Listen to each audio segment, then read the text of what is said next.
Bonjour et bienvenue à l'atelier du 26 bis.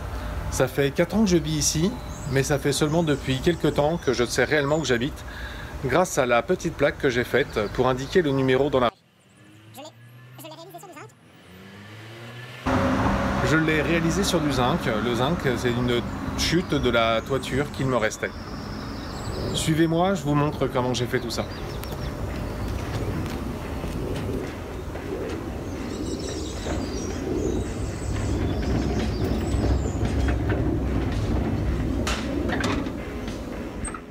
Après avoir imprimé les deux logos sur du papier autocollant, je vais les coller sur du zinc. Comme ça, je vais pouvoir découper et entreprendre ma gravure.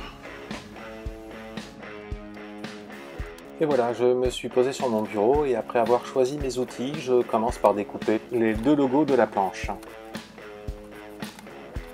J'ai maintenant les deux logos de découpés, je les colle sur ma plaque de zinc et c'est parti pour du découpage à main levée dans toutes les courbes. Pour toutes les découpes, je me sers d'un scalpel de la marque X-Acto et je me mets debout pour essayer de respecter les courbes au plus proche.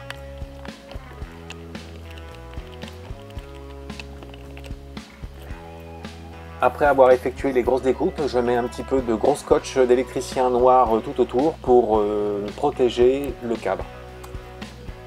Et c'est reparti pour des petites découpes, là les petites lettres du bis, qui ne sont pas vraiment évidentes à découper à main levée. Une fois le découpage terminé, je décolle toutes les parties qui seront à graver dans la plaque de zinc.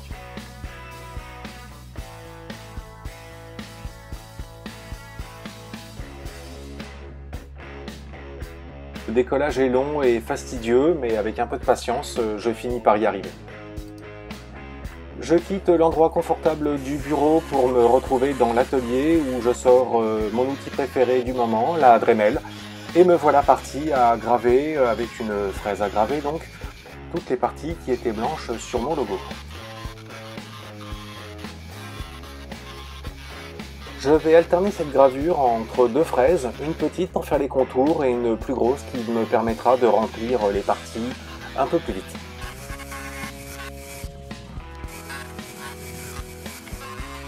Lors de la gravure, j'essaye de respecter un petit peu la forme des courbes pour que ça soit harmonieux et qu'on n'ait pas quelque chose de complètement horizontal tout le long et pour que ça soit en définitive un petit peu plus joli.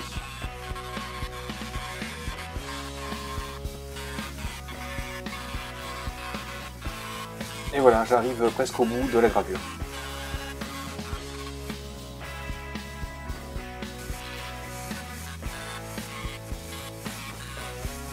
Encore quelques petites retouches et je passe enfin au polissage.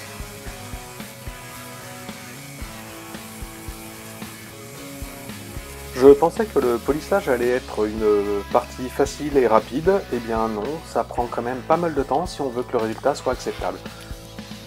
Je passe maintenant à la découpe de la plaque, je commence par faire un essai à la Dremel qui est un petit peu foireux, donc je me rabats sur une découpe au cutter qui est certes un peu plus longue, mais le résultat est nettement plus joli. Vient maintenant le décollage final du masque. Les parties au scotch s'enlèvent très facilement, en revanche les parties de l'autocollant s'enlèvent très difficilement et après avoir pas mal galéré et usé quelques bouts d'ongles, je peux enfin admirer le résultat final. Ça y est, on arrive à la fin du travail, je passe un petit coup de vernis pour métaux afin de protéger la plaque, j'en passerai 3 couches au total. Voilà, le moment que j'attends avec impatience arrive enfin.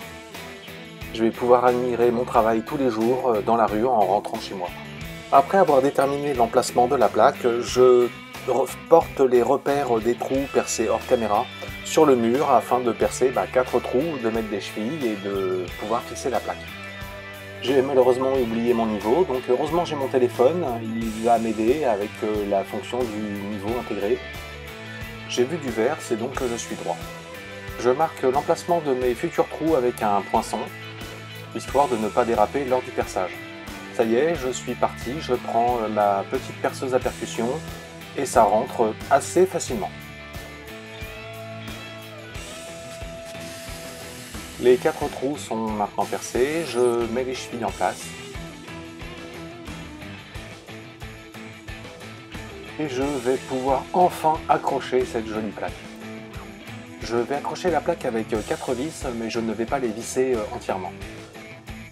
Cela me permet de placer des petits espaceurs derrière la plaque pour la détacher du mur, de faire des derniers réglages si besoin est. Et voici maintenant les derniers coups de tournevis.